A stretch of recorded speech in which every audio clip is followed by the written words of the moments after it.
عليكم ورحمة الله وبركاته.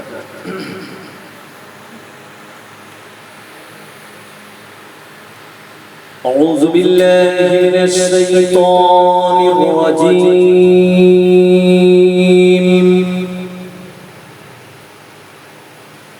بسم الله الرحمن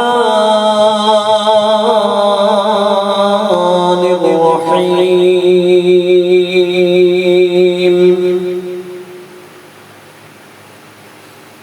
الحمد لله نحمده ونستعينه ونستغفره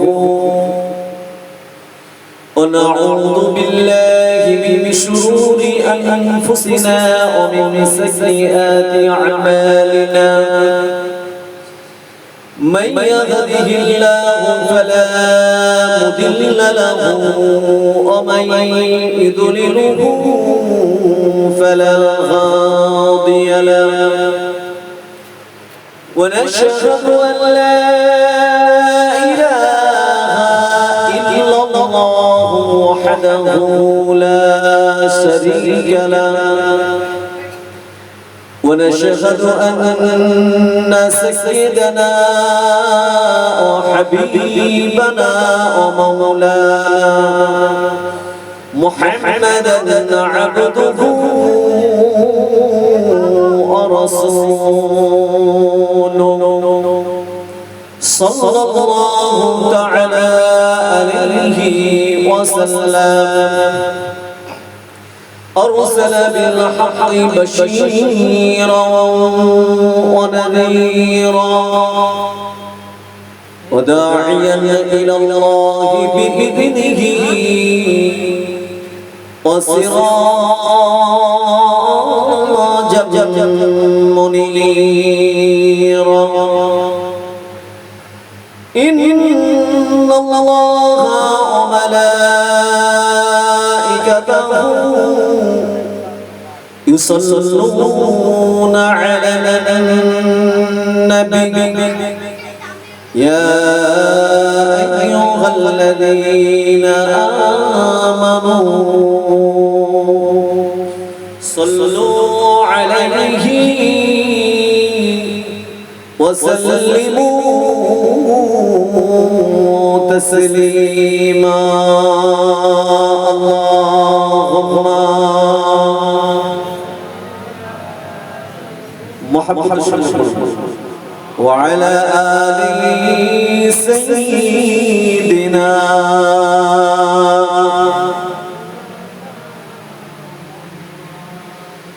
إن غاوं से कह दो ना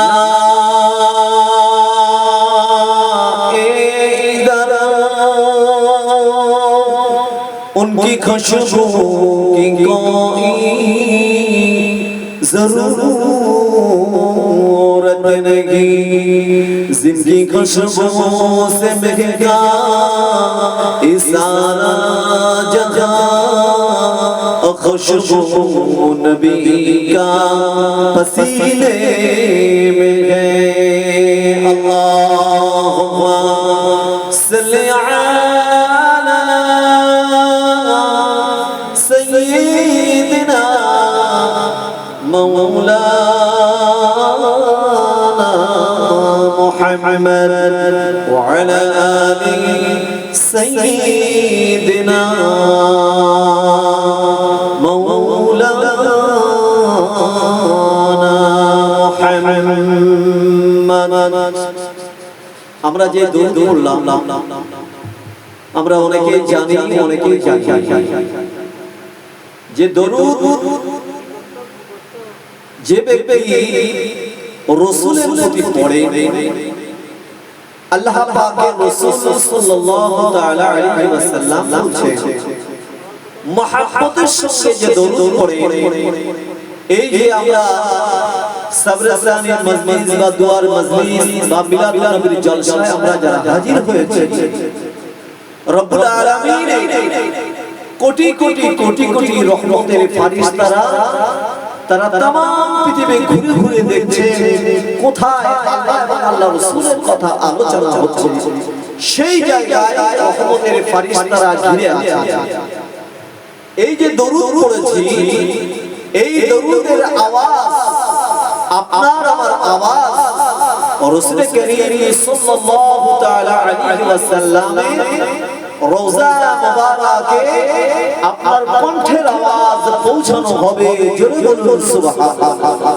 শুধু তাই না, আপনি কার পুত্র বা আপনার পূর্বপুরুষ কে আছে তাদের নাম সহ রাসূল করিম সাল্লাল্লাহু তাআলা আলাইহি ওয়াসাল্লামের রওজা মুবারাকে আপনার এই দরুদের নজরানা পৌঁছানো হবে। এবং যে ব্যক্তি একবার দরুদ শরীফ পড়বে, আল্লাহ তার নামে আমলে 10টি রহমত বর্ষিত করবেন, তার উপরে 10টি রহমত বর্ষিত করবেন, তার নামে আমলে আল্লাহ পাক 10টি গুনাহ মাফ করে দেবেন এবং তার নামে আমলে আল্লাহ পাক 10টি সওয়াব লিখে দেবেন। জোরে বলুন সুবহানাল্লাহ। ভাইয়া, এই পবিত্র মাহফিলে যিনি আপনাকে আমাকে আজকের দিনে, এই শাবান মাসে আজকের দিনে শরীর ভালো রেখে সুস্থ রেখে এই মজলিসে আল্লাহ এবং আল্লাহর রাসূলের কথা আলোচনা শুনে আমরা যদি হেদায়েত হতে পারি, কিছু জ্ঞান অর্জন করতে পারি, তাহলে আমরা লাভবান হব। আর যদি ওয়াজ ও নসিহত যদি সারা জীবন শুনি আর যদি আমরা আমল না করি, তাহলে तमाम জীবনের এই ওয়াজ নসিহত শোনা আপনার আমার জন্য বেকার হবে, বেকার হবে। তাই আল্লাহ পাক যে মজলিসে আপনাকে আমাকে বসিয়েছেন, এই মজলিসটার নাম হচ্ছে রিয়াজুল জান্নাত। এটা একটা জান্নাতের বাগান। এই বাগানে যে বসে আল্লাহ পাক তার সগীরা গুনাহ maaf করে দেন, বলেন সুবহানাল্লাহ। তাহলে সগীরা গুনাহ যদি maaf করে দেন, ছোট ছোট গুনাহ যদি আল্লাহ maaf করে দেন, না জানি জিন্দেগিতে আমরা কত গুনাহ করেছি। ঠিক ঠিক ঠিক। এই যে সাবরাসানি মজলিস, দুয়ার মজলিস আবেদ ভাই বানিয়েছে, তারা দুটি উদ্দেশ্য, একটি উদ্দেশ্য হচ্ছে তারা আপনার রূহের মাগফিরাত, আরেকটি উদ্দেশ্য তিনি একটি ঘর বানিয়েছেন, বাসা বানিয়েছেন, কিছুদিন থাকার জন্য এই বাসায় শুভ উদ্বোধনে তেমন কিছু করতে পারেনি, তবু একটি দুয়ার মজলিস বানিয়ে কিছু তাবারুকের ব্যবস্থা করেছে। এই যে সাবরাসানির আমরা মজলিসটা বানিয়েছি, কতটা ফজিলত, কতটা গুরুত্ব আমরা অনেকে জানি, অনেকে জানি। আল্লাহর প্রিয় বান্দা, আল্লাহর ওলি হযরতে কেলাবা রাহমাতুল্লাহ আলাইহি, তিনি একদিন রাতে স্বপ্ন দেখছেন তানার এলাকায় একটা কবরস্থানে স্বপ্ন দেখছেন কিনা, যে যত কবরবাসী আছে সব কবরবাসীর ভিতরে, কবরের ভিতরে একটি করে নূর আর বেহেশতের খাজনায় জান্নাতি খাবার রাখা আছে সামনে।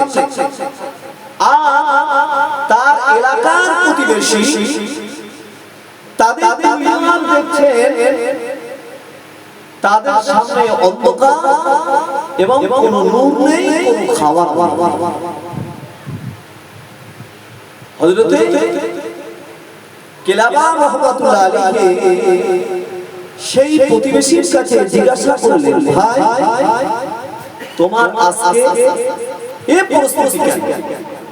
এই পরিস্থিতিটা তোমার কেন যে সকলের সামনে নূর, তোমার সামনে নূর নেই, তোমার সামনে খাদ্য নেই, তোমার এই অবস্থা? সেই প্রতিবেশী বললেন, হে আল্লাহর ওলি, আপনি আমাকে যখন খোঁজ খবর দিলেন, তবে শুনুন, আমার দুনিয়ার জমিনে আমার একটি মাত্র পুত্র সন্তান আছে, সেই সন্তানকে আমি লালিত পালিত করতে যে অনেক খাটা খাটা পরিশ্রম করে তার ঘর বাসা খানা সব তৈরি করেছে, কিন্তু আজকের দিনে এত অসহায় হয়ে আছে, কবরের ভিতরে আযাবের ভিতরে এত গ্রেফতার হয়ে আছে, আমার ওই এক পুত্র সন্তান এত ফাসিক বদকার, সে আমার নামে আল্লাহর রাস্তায় একটি পয়সা দান করে না, আমার জন্য একটু দোয়াও করে না, সে আল্লাহ পাকের নামাজ আদায় করে না। আল্লাহ নবী হযরত কিলাবা রাহমাতুল্লাহ আলাইহি তিনি তার ঘুমটি ভেঙে গেল, সকালবেলা উঠে আল্লাহ তিনি তার প্রতিবেশী সেই বাড়িতে যে খোঁজ খবর দিলেন, ও তুমি কি বাড়ি আছো নাকি? তিনি বললেন তার ঘর থেকে, তারা বললেন না না না বাড়ি নাই। কোথায় গিয়েছে? বললেন আমার আব্বা জান বাজারে গিয়েছে। তিনি আবার বাজারে ঘুরে ঘুরে সমস্ত দোকান খুঁজে খুঁজে তারাকে তালাশ করছে। কিছু লোক তারাকে জিজ্ঞাসা করলেন, হে আল্লাহর আপনি ওনাকে কেন খোঁজ খবর নেন? তিনি এমন বদকার, এত ফাসিক ব্যক্তি। তিনি দেখেন ওই জায়গায় মদের আড্ডা, তাসের আড্ডায় বসে আছে। ওই সময় আল্লাহর নবী খোঁজ খবর নিয়ে তাকে ডেকে নিয়ে আসলেন। ডেকে নিয়ে আসে তাকে বললেন, ও আল্লাহর বান্দা, শুনে নাও শুনে নাও, তোমার দুনিয়ার জমিনে কি তোমার আব্বা জান আছে? তোমার কি আব্বা জান আছে? তিনি বললেন না না না, দুনিয়ার জমিনে আমার আব্বা জান নাই, আমার আম্মা জান নাই, তারা কবরবাসী হয়ে গিয়েছে। ওই সময় বলেছিলেন, ও ছেলে শুনে নাও, আজ রাতে আমি আমার এলাকার কবরবাসীদের আমি স্বপ্নে দেখলাম, তামাম কবরবাসীর সাথে আল্লাহ একটি করে নূর জ্বল জ্বল জ্বল জ্বল করে, আর পৃথিবীর মানুষের সামনে একটি করে বেহেশতি খাজনায় তাদের খাবার রাখা আছে। ও ছেলে, আমি দেখলাম তোমার আব্বা জান, তোমার আব্বা জান অন্ধকার কবরের ওখানে বসে আছে, বড় আযাবের ভিতরে আছে। ও ছেলে, তুমি কি তোমার আব্বার জন্য তুমি কি আল্লাহর রাস্তায় কোনো দান করো না? তুমি কি আল্লাহর রাস্তায়, তুমি কি আল্লাহর যে ফরজ নামাজ তুমি কি আদায় করো না? তুমি কি রোজা রাখো না? তুমি কি দান সাদকা করো না? ওই সময় বলল, না না না, আমি নামাজ পড়ি না, আমি রোজা করি না, আমি আল্লাহর জন্য আমার জন্য দান সাদকা করি না। ওই সময় তাকে ভালো করে বুঝিয়ে বুঝিয়ে তাকে তওবা পড়িয়ে দিলেন।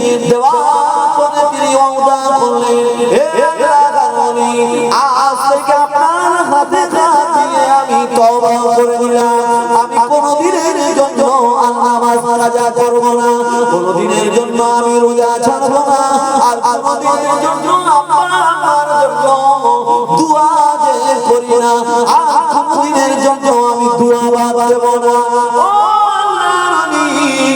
আমি আমার আব্বা আম্মার জন্য আমি ফেরাই ফেরাই আমি তাদের নামে আমলে আল্লাহর রাস্তায় আমি দান করব। জোরে বলুন সুবহানাল্লাহ।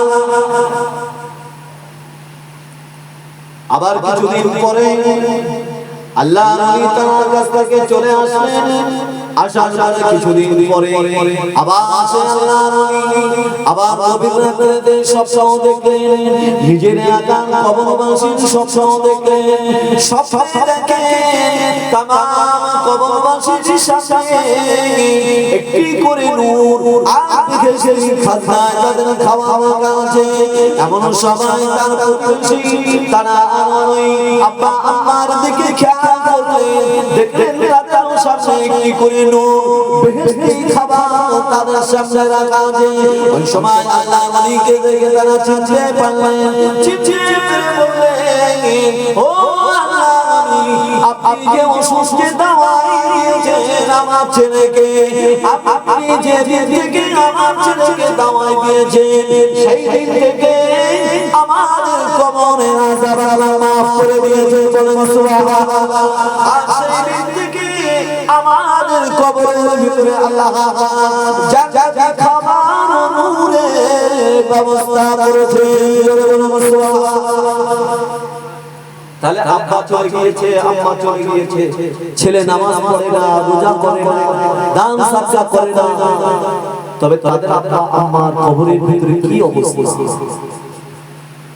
আমার আপনারা হাবিব রাসূলুল্লাহ সাল্লাল্লাহু তাআলা আলাইহি ওয়াসাল্লাম তিনি বলেন, কোন মানুষ যখন গভীর সমুদ্রে ডুবে হাবুডুবু খায়, ওই সময় রাসূলুল্লাহ সাহাবাদেরকে বললেন, ও সাহাবা শুনে নাও, কোন মানুষ অতল সমুদ্রে যে হাবুডুবু খায় ও অসহায় নয়, যে ব্যক্তি কবরের ভিতরে চলে যায় সেই ব্যক্তির মতো অসহায় তার মতো অসহায় আর কেউ নেই। হয়তো আমরা কবরবাসীর খোঁজ খবর আমরা নিতে পারি না, দেখতে পাই না, কিন্তু কিতাব হাদিস অনুযায়ী কবরের ভিতরে কঠিন আযাবে গ্রেফতার হয়ে যাবে।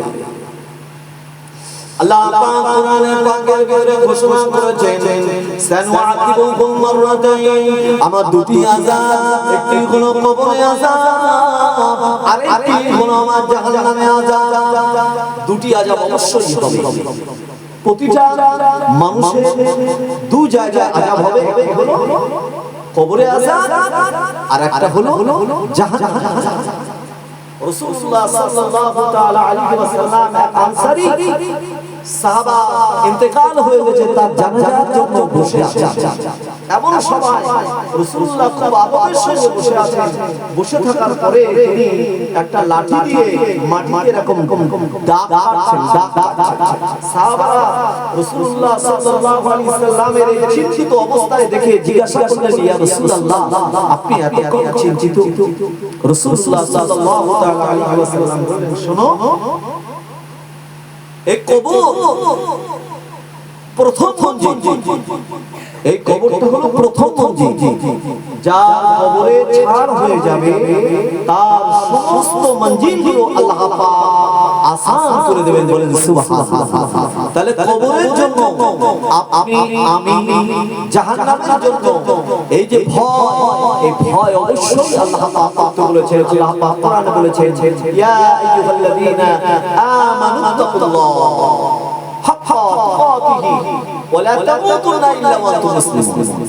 হে ঈমান, তোমরা আল্লাহকে ভয় করো, ভয় করার মতো ভয় করো, আর যতদিন মুসলমান না হয়েছে ততদিন মৃত্যু বরণ করো না। আল্লাহ পবিত্র কোরআন পাকের ভিতরে ইরশাদ করেছেন যে আমরা মুসলমান হয়েছে কিনা এটা আমাদের মনে হয় জানি না। এই জন্য মুসলমান যাতে হতে পারি, দ্বীন ও শরিয়াতের উপরে যাতে চলতে পারি, সেই দিকে আমাদের অবশ্যই খেয়াল রাখতে হবে। আল্লাহ তাআলার পবিত্র কালামুল্লাহ শরীফের ভিতরে ইরশাদ করেছেন, ইয়াওমা ইয়ানফাখু ফিস সূরি ফাতাতুনা আফওয়াজা। কিছু সাহাবা রাসূলুল্লাহ সাল্লাল্লাহু তাআলা আলাইহি ওয়াসাল্লাম কে পেয়ে বললেন, ইয়া রাসূলুল্লাহ, ইয়া হাবিবাল্লাহ, হুজুর আপনার কাছে কোরআনের আয়াতটা বললাম, একটু তাফসীর করুন, একটু তরজমা করুন। এই তরজমাটা আমরা কোন শুনতে চাই? রাসূলুল্লাহ সাল্লাল্লাহু আলাইহি ওয়াসাল্লাম সাহাবাদেরকে বললেন, ও আমার সাহাবারা, তোমরা আমার কাছে বড়ই কঠিন প্রশ্ন করেছো। তোমরা একটা কোরআনের আয়াত বলে এই আয়াতের তাফসীর করার জন্য তোমরা আমাকে বলেছো। রাসূলুল্লাহ এই আয়াত কোরআন সঙ্গে সঙ্গে তার চোখ দিয়ে টপ টপ টপ করে পানির ফোঁটা পড়তে লাগলো। এমন অবস্থায় রাসূলুল্লাহ সাহাবাদেরকে বললেন, ও আমার সাহাবারা, وانفخوا في الصور فتأتون أفواجا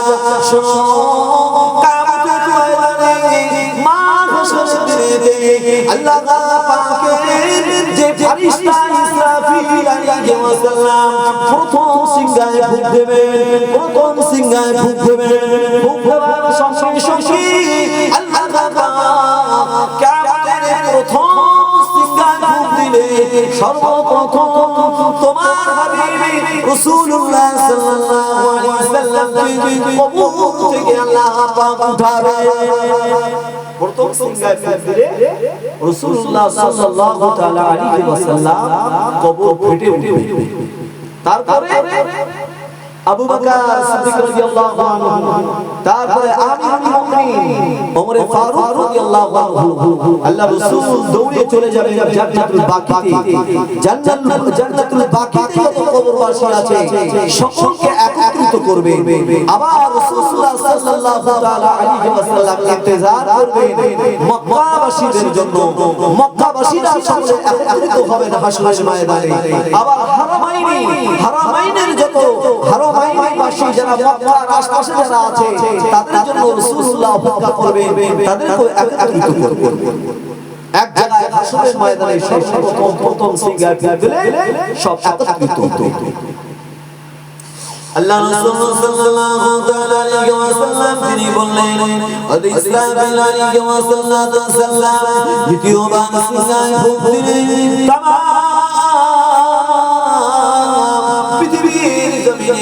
মুমিন মুমিনাত কাফের বেঈমান মুশরিক বেদঈনরা যারা দুনিয়ার জমিন থেকে বিদায় নিয়ে কবরবাসী হয়েছে আল্লাহ তাদের সকলকে কবর থেকে আল্লাহ পাক উঠাবে।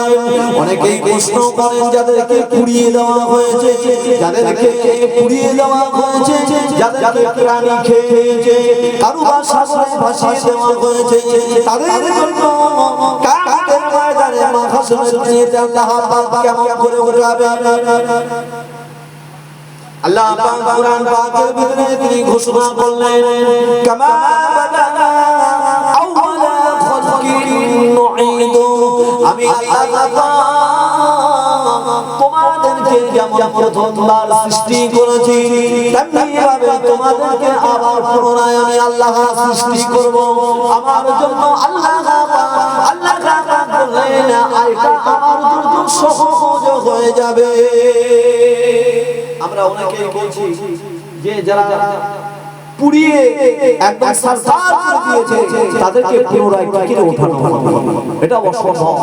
কিন্তু আল্লাহ পাক কোরআনে বলেছে যে আমি তোমাদেরকে এক ফোঁটা বীর্য দিয়ে এক ফোঁটা পানি না পানি দিয়ে তোমাদেরকে আমি তৈরি করেছি। কেমন তৈরি করেছি? মায়ের গর্ভে তোমাদেরকে আমি তৈরি করেছি। দেখো তোমার চোখ দিয়েছি, তোমার কান দিয়েছি, তোমার নাক দিয়েছি, তোমার গাল দিয়েছি, তোমার মাথায় চুল দিয়েছি, তোমার সৌন্দর্য বাড়ানোর জন্য তোমার হাত বানিয়েছি, কোথায় হাত বিলানো দরকার সেই সমস্ত জায়গায় আমি তোমাকে তৈরি করেছি 10 দিন। তাহলে আমার জন্য যদি এটা সহজ হয় তাহলে প্রথমবার তোমাকে তৈরি করতে আমার জন্য যদি এই সহজ হয়ে যায়, দ্বিতীয়বার তোমাকে তোমার আগে প্রয়োগ করা, তোমার ভিতরে ঢুকিয়ে দেওয়া আমার জন্য কি কোনো আসান হবে? আমার জন্য কি কোনো কঠিন হয়ে যাবে? কোনদিন আল্লাহ তাদের দেহের ভিতরে রূহ প্রয়োগ করে দেবেন, সঙ্গে সঙ্গে তারা উঠে দাঁড়িয়ে কিয়ামতের ময়দানে দাঁড়িয়ে আল্লাহ পাক রাসূল সাল্লাল্লাহু তাআলা আলাইহি ওয়াসাল্লাম বললেন, ও আমার সাহাবা শুনো, কিয়ামতের ময়দানে মাহশরের দিনে যারা কবর থেকে উঠবে, যারা কবর থেকে উঠবে, আল্লাহ পাক রাসূল বললেন আমার উম্মতের ভিতরে 12টি দলে বিভক্ত হয়ে তারা কিয়ামতের ময়দানে উঠবে। 12টি দল হবে, একটা নয় 12টি। আল্লাহ পাক রাসূল সাল্লাল্লাহু তাআলা আলাইহি ওয়াসাল্লাম তিনি বললেন, যে ব্যক্তি দুনিয়ার জমিনে মিথ্যা কথা বলে বানিয়ে সাজিয়ে মানুষের সঙ্গে বিভেদ সৃষ্টি করে দেয়, দাঙ্গা বানিয়ে দেয়, ঝগড়া বানিয়ে দেয়, আল্লাহ কিয়ামতের চেহারাখানা বানরের মতো করে উঠাবে, বানরের মতো করে উঠাবে কিয়ামতের দিন। والفتنة أشد من القتل আল্লাহ পাক কোরআনে বলেছে والفتنة أشد من القتل বিবেক সৃষ্টিকারী হত্যাকাণ্ড থেকে গুরুতর। কোন মানুষকে হত্যা করে দিলে যে গুনাহ না হয়, পরনিন্দা করলে একজন আরেকজনের সঙ্গে বিভেদ সৃষ্টি করে দেবে, ডান্ডা ঝগড়া বাড়িয়ে দেওয়া, তার থেকে বেশি বড় গুরুতর গুনাহ না।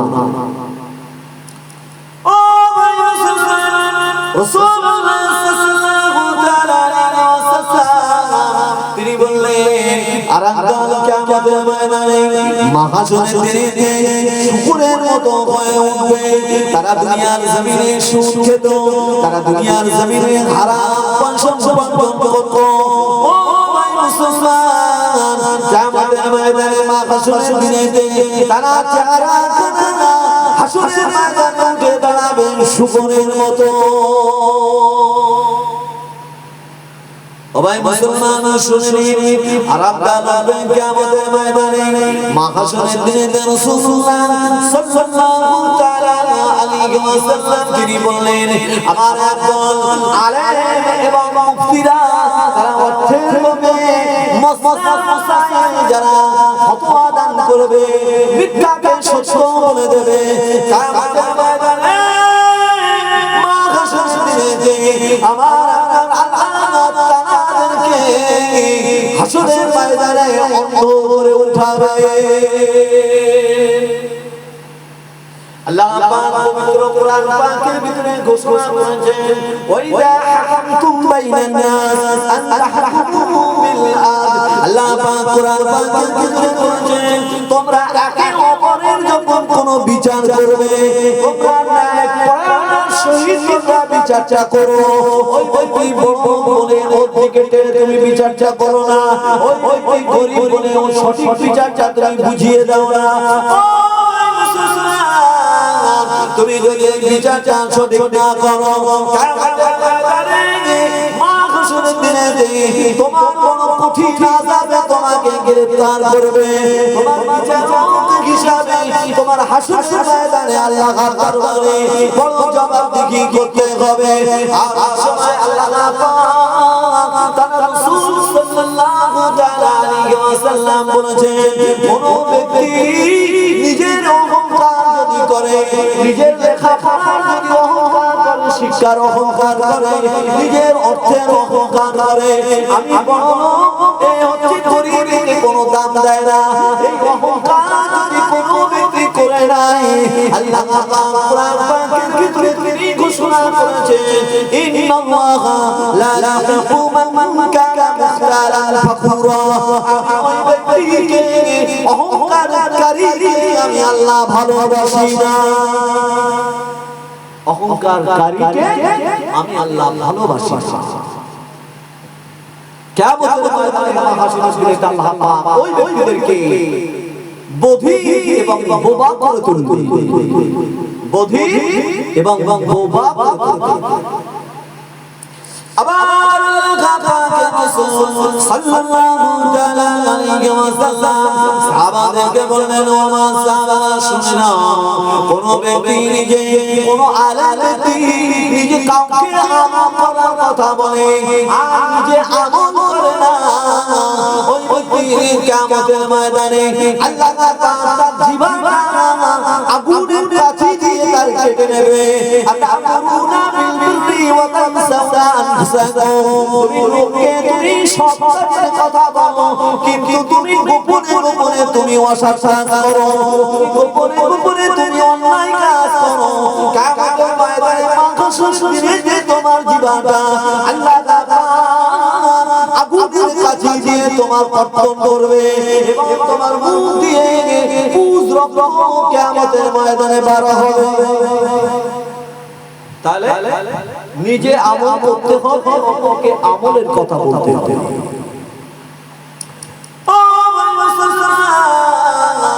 এইভাবে 12টি দল কিয়ামতের ময়দানে উঠবে। রাসূলুল্লাহ সাহাবা হযরত জাবের রাদিয়াল্লাহু আনহু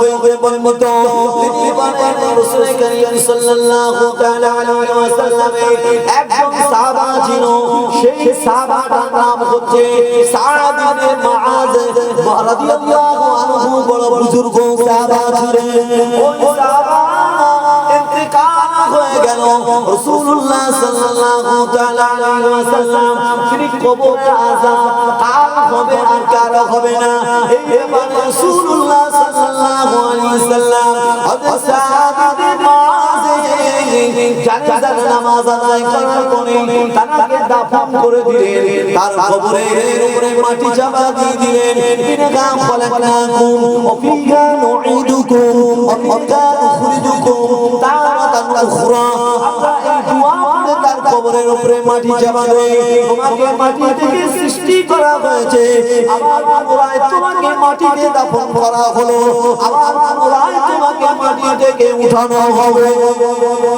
মিনহা খলাকনাকুম তোমাকে মাটি থেকে সৃষ্টি করা হয়েছে মিনহা খলাকনাকুম তোমাকে মাটি থেকে সৃষ্টি করা হয়েছে অমিনহা নুখরিজুকুম পুনরায় তোমাকে মাটিতে দাফন করা হচ্ছে অমিনহা নুখরিজুকুম তারাতান উখরা আবার তোমাকে পুনরায় মাটি থেকে উঠানো হবে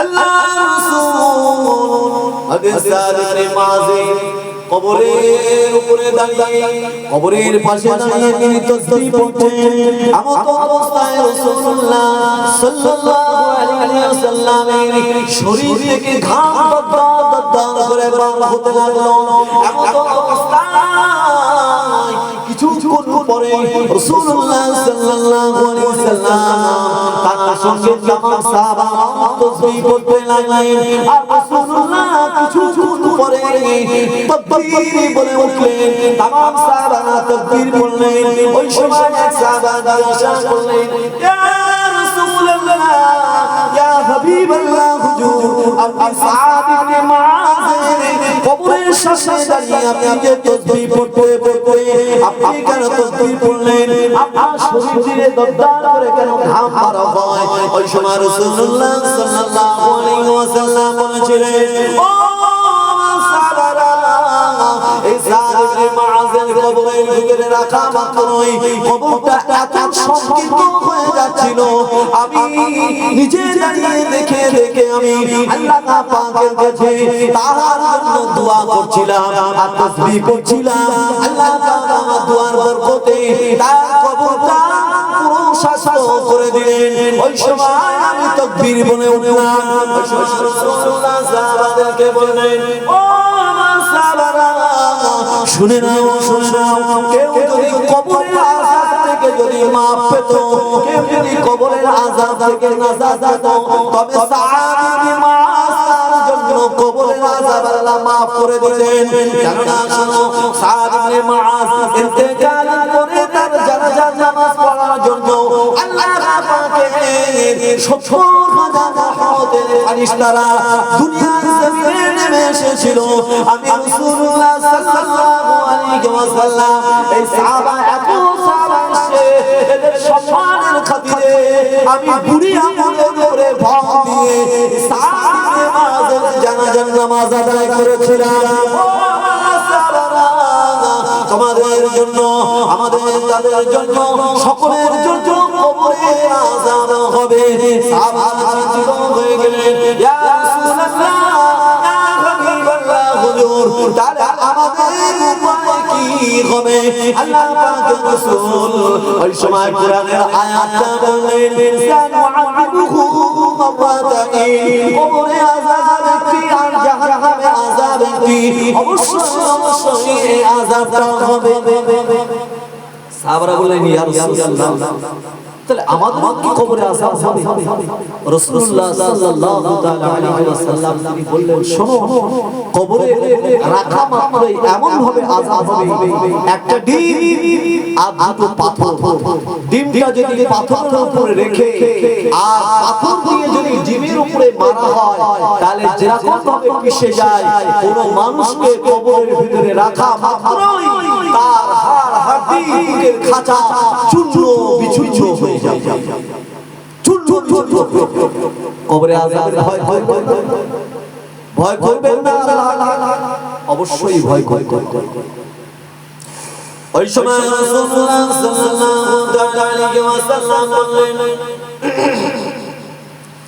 ও সাহাবারা, তোমরা ভয় করছো, ভয় কার কারণে? এই মুহূর্তে হযরত জিবরাইল আলাইহিস সালাম এসে আমার কাছে মুখী পাঠিয়ে গেলেন, কোন ব্যক্তি যদি জুমার রাতে 4 রাকাত নফল নামাজ আদায় করে, প্রথম রাকাতে সূরা ফাতিহা একবার এবং সূরা ইখলাস 80 বার, এই যদি দ্বিতীয় রাকাতে সূরা ফাতিহা একবার এবং 60 বার সূরা ইখলাস পড়ে, তৃতীয় রাকাতে সূরা ফাতিহা একবার, সূরা ইখলাস যদি ওই ব্যক্তি যদি 40 বার পড়ে, আর চতুর্থ রাকাতে ওই ব্যক্তি সূরা ফাতিহা একবার আর সূরা ইখলাস যদি 20 বার পড়ে, আল্লাহ পাক তার ফেরেশতাদের বলে দিয়েছেন, আল্লাহ পাকের কুদরতে এই নামাজ পড়ার খাতিরে আল্লাহ পাক তার কবুলের আযাবকে আল্লাহ maaf করে দেবেন। সুবহানাল্লাহ।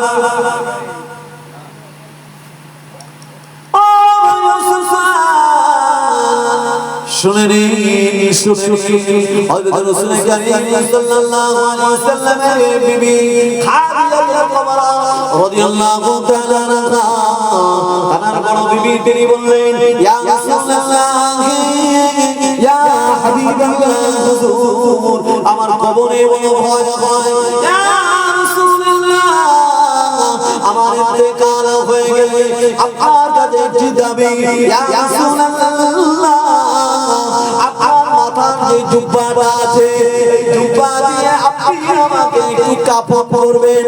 সময় রাসূলুল্লাহ সাল্লাল্লাহু আলাইহি ওয়াসাল্লাম তার প্রাণের বিবি খাদিজাতুল কুবরা রাদিয়াল্লাহু তাআলা আনহাকে বললেন, ও আমার প্রাণের বিবি খাদিজা, তুমি আমার কাছে এমন কেন দাবি করলে? ওই সময় খাদিজাতুল কুবরা রাদিয়াল্লাহু তাআলা বলেছিলেন, ইয়া রাসূলুল্লাহ, ইয়া হাবিবাল্লাহ, হুজুর আমি জানি আপনার ওই পবিত্র আল্লাহ আমার কবরের আযাবকে maaf করবেন। খাদিজাতুল কুবরা রাদিয়াল্লাহু তাআলা তার ইন্তেকাল হয়ে গেল।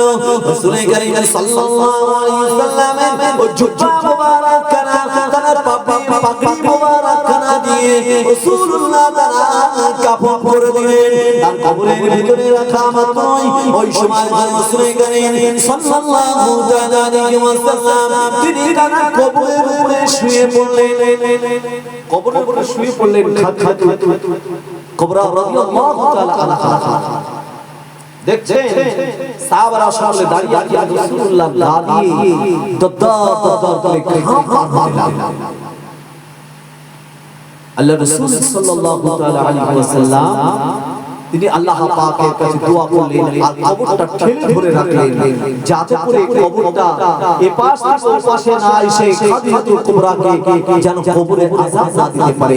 আল্লাহ পাকের কুদরতে রাসূলুল্লাহ তাকরীর করতে খাদিজাতুল কুবরা রাদিয়াল্লাহু তাআলা আনহার কবরের আযাব আল্লাহ maaf করে দিয়েছেন। বলেন সুবহানাল্লাহ। অর্থাৎ আলী কাররামা ওয়াজহু তানার আম্মা জান রাসূলুল্লাহ সাল্লাল্লাহু তাআলা আলাইহি ওয়াসাল্লামের চাচি আম্মা হালিমাতুস সাদিয়া, যিনি রাসূলুল্লাহ দাফন করিয়েছিলেন, তিনি ইন্তেকালের পরে হযরত আলী কাররামা ওয়াজহুর আম্মা জান রাসূলুল্লাহকে দেখভাল করতেন। তিনি ইন্তেকাল হয়ে যাওয়ার আগে রাসূলুল্লাহ সাল্লাল্লাহু আলাইহি ওয়াসাল্লামকে বলেছিলেন, হে বেটা মুহাম্মদ, হে মুহাম্মদুর রাসূল সাল্লাল্লাহু আলাইহি ওয়াসাল্লাম, আমার ইন্তেকালের পরে আপনার গায়ের জুব্বা দিয়ে আপনি আমার কাফনটা করবেন, কেননা আপনার এই জুব্বার বরকতে আল্লাহ পাক আমার কবরের আযাবকে maaf। ও ভাই মুসলমান, রাসূলুল্লাহ সাল্লাল্লাহু আলাইহি ওয়াসাল্লামের চাচি আম্মা জান তার ইন্তেকাল হয়ে গেল। রাসূলুল্লাহ সাল্লাল্লাহু আলাইহি ওয়াসাল্লাম তারা নিজের গায়ে জুব্বাটা খুলে তার জন্য কাপড়ের ব্যবস্থা করে দিলেন। তার কবরের ভিতরে তাকে যখন শুইয়ে দেওয়া হলো, রাসূলুল্লাহ সাল্লাল্লাহু আলাইহি ওয়াসাল্লাম তারা কবরের উপরে মাটি চাপা দিয়ে দিলেন। দেওয়ার পরে সকলে যখন একা করে ঘরে চলে যায়, এমন অবস্থায় রাসূলুল্লাহ সাল্লাল্লাহু আলাইহি ওয়াসাল্লাম চাচি আপনার কবরের উপরে শুয়ে পড়লেন। শুয়ে পড়ে দুই হাত ধরে ঠেলে রেখেছে কবরের এপাশ কার মাটি ওপাশ কার মাটি। এবার ঠেলে রাখার পরে ওই সময় কবর খান্ত হয় না। ওই সময় রাসূলুল্লাহ সাল্লাল্লাহু আলাইহি ওয়াসাল্লামের শরীরটা কাঁপতে লাগলো, শরীরে ঘাম পাতে লাগলো। ওই সময় আল্লাহ পাকের কুদরতে আল্লাহ পাক বলে দিলেন, হে কবর তুমি ক্ষান্ত হয়ে যাও। আমার রাসূলুল্লাহ সম্মানার্থে ওই কবর তুমি ক্ষান্ত হয়ে তুমি তারা চাচি আমার জন্য কবরটা তুমি প্রশস্ত হয়ে যাও। আল্লাহ পাকের কুদরতে রাসূলুল্লাহ গায়ে জুব্বা দেওয়া কাপড় পরার খাতিরে তারা চাচি আম্মা জানের কবরের আযাবকে আল্লাহ মাফ করেছিলেন। বলেন সুবহানাল্লাহ। হযরতে আয়েশা সিদ্দিকা রাদিয়াল্লাহু তাআলা আনহা তিনি খুব চিন্তিত হয়ে গেলেন, ইয়া রাসূলুল্লাহ ইয়া হাবিবাল্লাহ, তাহলে আমাদের উপায় কি হবে? কবরের ভিতরে কিরকম আমাদের মুমিনদের কেমন শাস্তি হবে, বেঈমানদের মুশরিকদের কেমন হবে, কাফেরদের কেমন হবে? রাসূলুল্লাহ সাল্লাল্লাহু আলাইহি ওয়াসাল্লাম বলেছেন কবরের আযাব সকলের হবে, যে মুমিন নামাজি তার জন্য হবে, যে বেনামাজি তার জন্য হবে। ওই সময় হযরতে আয়েশা সিদ্দিকা রাদিয়াল্লাহু তাআলা আনহা হযরত রাসূল করিম সাল্লাল্লাহু আলাইহি ওয়াসাল্লামকে এই প্রশ্ন করার খাতিরে রাসূলুল্লাহ সাল্লাল্লাহু তাআলা আলাইহি ওয়াসাল্লাম আয়েশা সিদ্দিকাকে বলেছিলেন, ও বিবি আয়েশা শুনে নাও, মুমিনের জন্য কবরের আযাব হবে। কোন ছোট বাচ্চা যার মাথাটা যন্ত্রণা করে, তার আম্মা জান ইসলামী তার হাত দিয়ে তার মাথাটা যেমন ভাবে টিপে দেন, আল্লাহ পাক মুমিনের জন্য কবরের ভিতরে ওই ইসলামী ভাবে তার আযাবটা হবে। বলেন সুবহানাল্লাহ। মুমিনের কোনো ভয় নাই, ও মুমিন নামাজি দিনদার আল্লাহর তাকি সালেহিন, তোমরা যে নামাজ আদায় করো, তোমরা যে রোজা আদায় করো, আল্লাহ পাককে তোমরা দেখোনি, কিন্তু আল্লাহ পাককে তোমরা যে বিশ্বাস করেছো, এই বিশ্বাস করার খাতিরে তোমরা যে সিজদা করছো, তোমার আল্লাহ পাক বড় একটি পুরস্কার রেখে দিয়েছে। আল্লাহ পাক বলেন, যে ব্যক্তি দুনিয়ার জমিনে আমার রাস্তায় ঋণ দিল, আমার রাস্তায় ঋণ দিল, আমি যার কাছে ঋণী হয়ে গেলাম, কিয়ামতের ময়দানে মাহশরের দিনেতে সব আমল করার পরিবর্তে আমি আল্লাহ পাক যত আমি জান্নাত থেকে দিলাম। বলেন সুবহানাল্লাহ। ও মায়েরা বোনেরা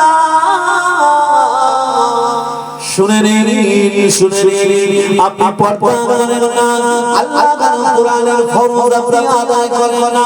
ও মুসলমান, আপনার স্ত্রীকে আপনি নামাজের জন্য আপনি তাগিদ দেন না, কিয়ামতের ময়দানে মাহশরের দিনেতে আপনাকে আল্লাহ পাক করবে, আপনাকেও ছাড়।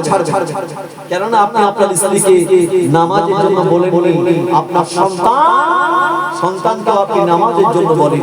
আল্লাহ পাক কোরআনে বলেছেন, ইয়া আইয়ুহাল্লাযীনা আমানু কু আনফুসাকুম ওয়া আহলিকুম নারা, হে ঈমানওয়ালা তোমরা নিজেরা জাহান্নাম থেকে বাঁচো এবং আহলে বর্গ তোমার পরিজন বর্গদেরকে জাহান্নাম থেকে বাঁচাও।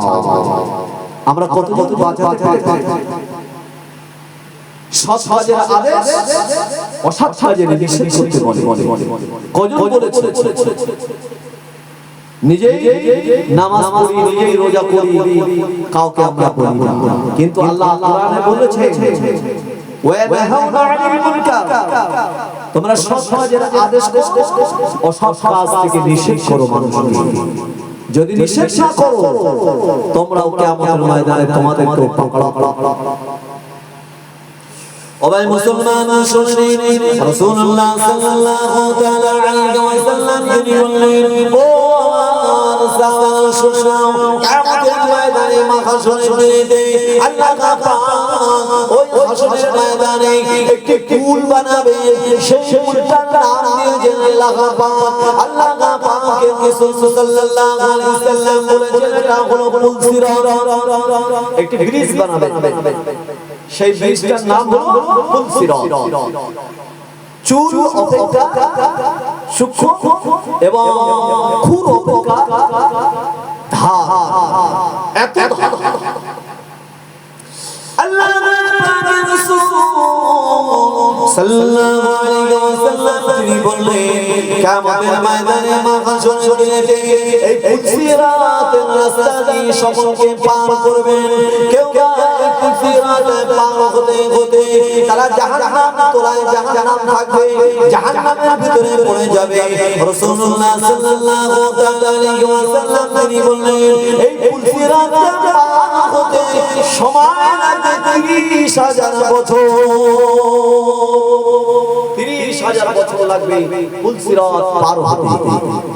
প্রথম উপরের দিকে উঠতে 10,000 বছর, তারপরে সোজা যেতে 10,000 বছর, আবার নিম্নের দিকে নিচের দিকে যেতে 10,000 বছর।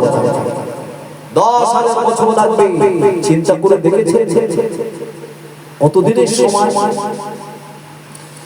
ও ভাই মুসলমান শুনুন, দুনিয়ার জমিনে 50,000 বছর বয়স যার হবে, কিয়ামতের ময়দানে তার বয়সটা হবে একদিন। সেটা কিয়ামতের ময়দানে 50,000 বছর লাগবে।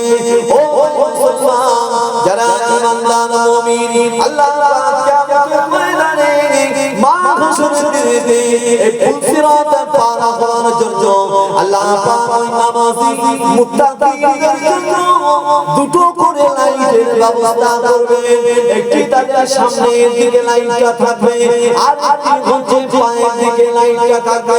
ওই পুল সিরাতের রাস্তাটা হবে আমাবস্যা থেকে অন্ধকার ঘুটঘুটে অন্ধকার হবে।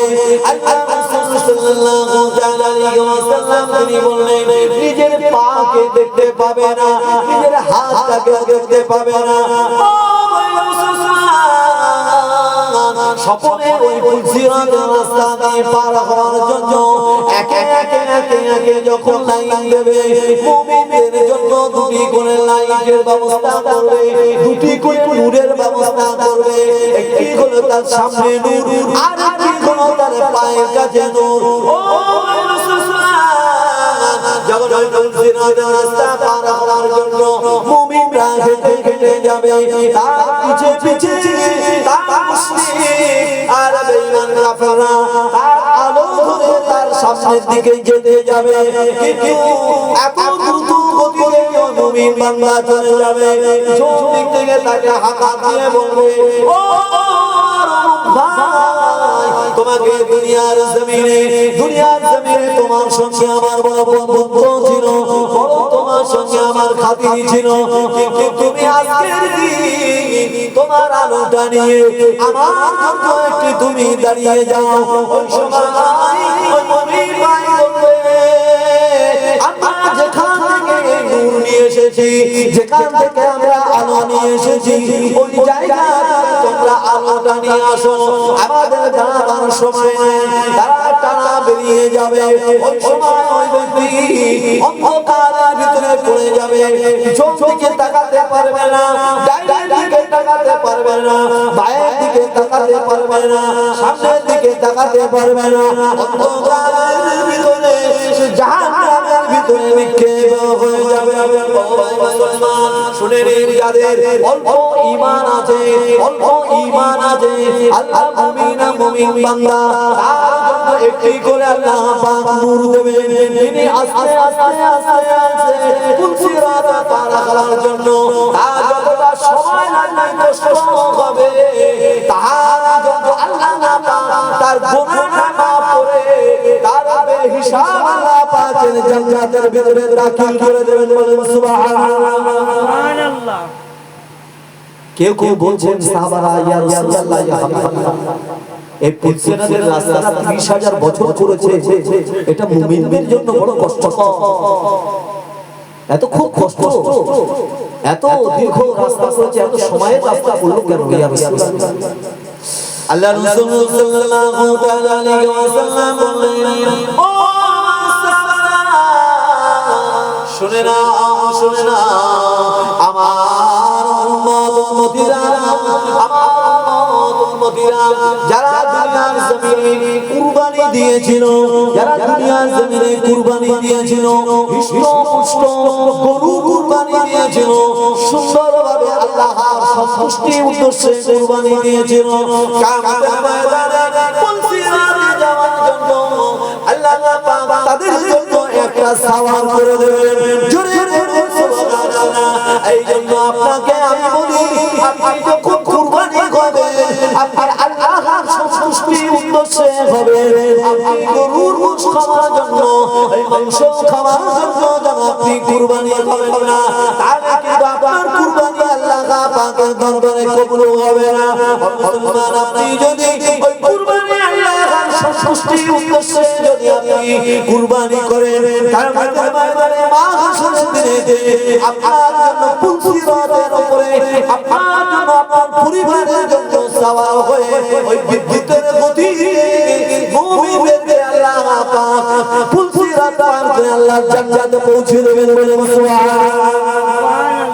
কোন মুমিন জান্নাতের ভিতরে ঢুকে তারা বলবে, ফেরেশতাদেরকে বলবে, কই আমরা তো পুলসিরাত পার হলাম না, পুলসিরাত কই? তারা বুঝতেই পারবে আল্লাহ পাকের কুদরতে রহমতে তাদেরকে পুলসিরাত পার করে তাদেরকে আল্লাহ জান্নাতের ভিতরে ঢুকিয়ে দেবে। ও ভাই মুসলমান, শুনে নিন, কিয়ামতের ময়দানে মাহশরের দিনেতে আল্লাহ রাসূল সাল্লাল্লাহু তাআলা আলাইহি ওয়াসাল্লাম বললেন, 120টি কাতার হবে হাশরের ময়দানে, 120টি কাতার হবে, সকলে কাতারে দাঁড়িয়ে যাবে, লাইনে দাঁড়িয়ে যাবে।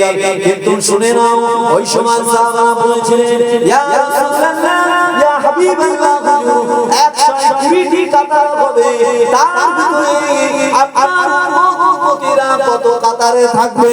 ওই সময় রাসূলুল্লাহ সাল্লাল্লাহু আলাইহি ওয়াসাল্লাম তিনি বলেছেন, আমার উম্মতিদের কাতার হবে হাশরের ময়দানে 80টি কাতার হবে বলেন সুবহানাল্লাহ।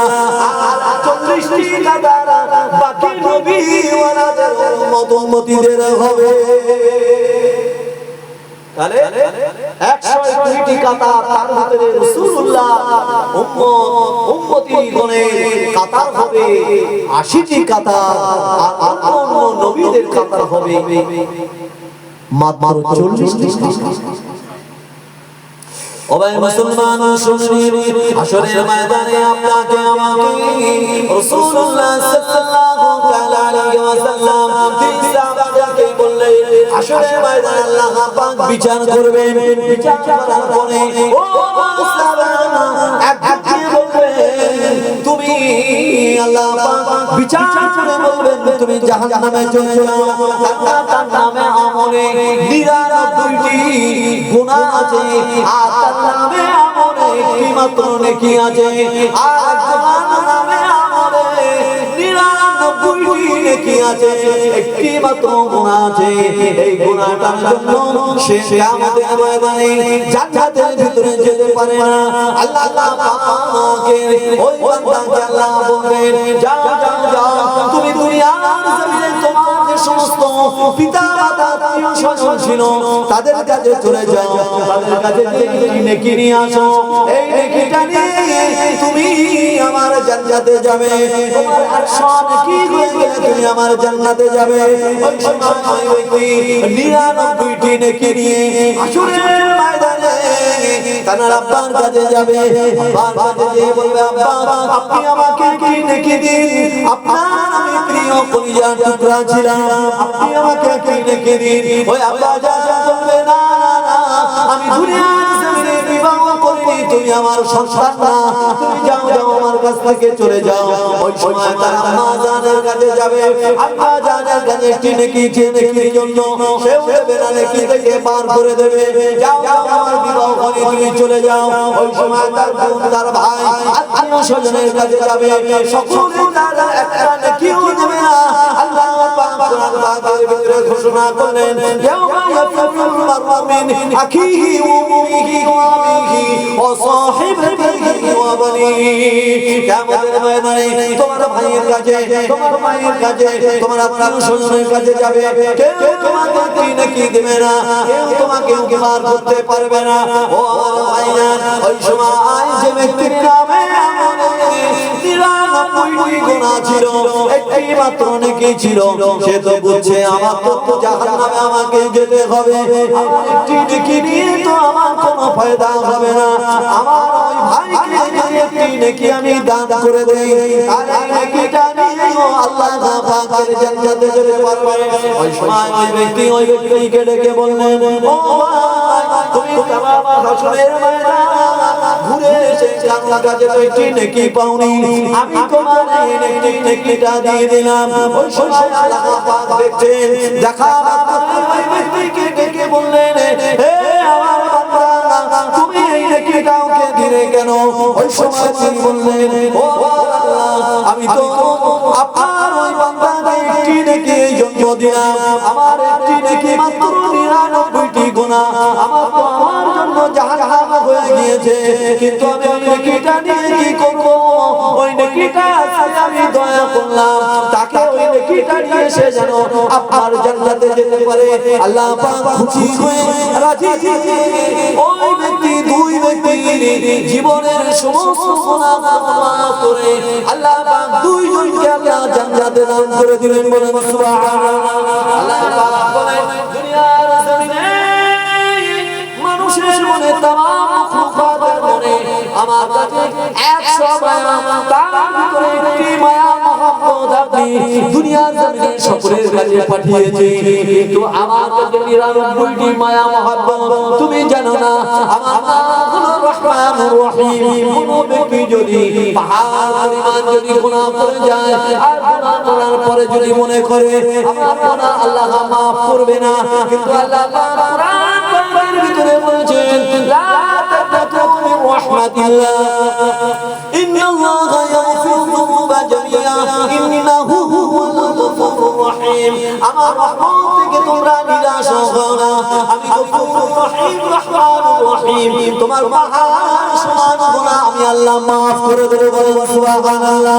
ওই হাসরের ময়দানে ওই মানুষের সওয়াব দেওয়ার জন্য আল্লাহ পাক দুইজনের গুনাহ মাফ করে আল্লাহ পাক ওই হাসরের ময়দানে তারা রহমতে তারা জান্নাত পেয়ে গিয়েছে। বলেন সুবহানাল্লাহ।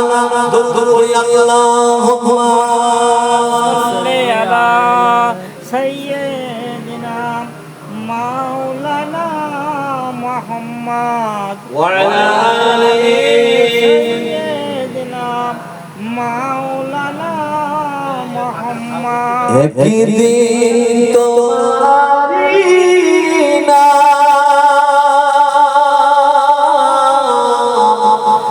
মসজিদে হবে এলান,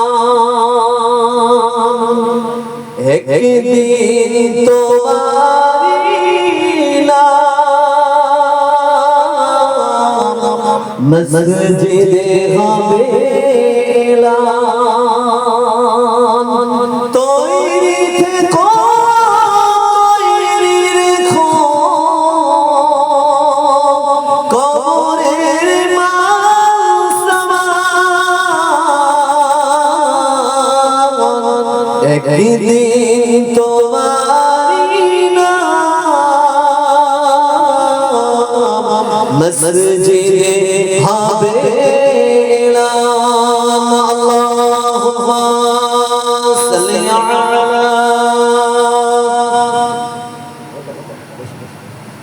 সাইয়্যিদ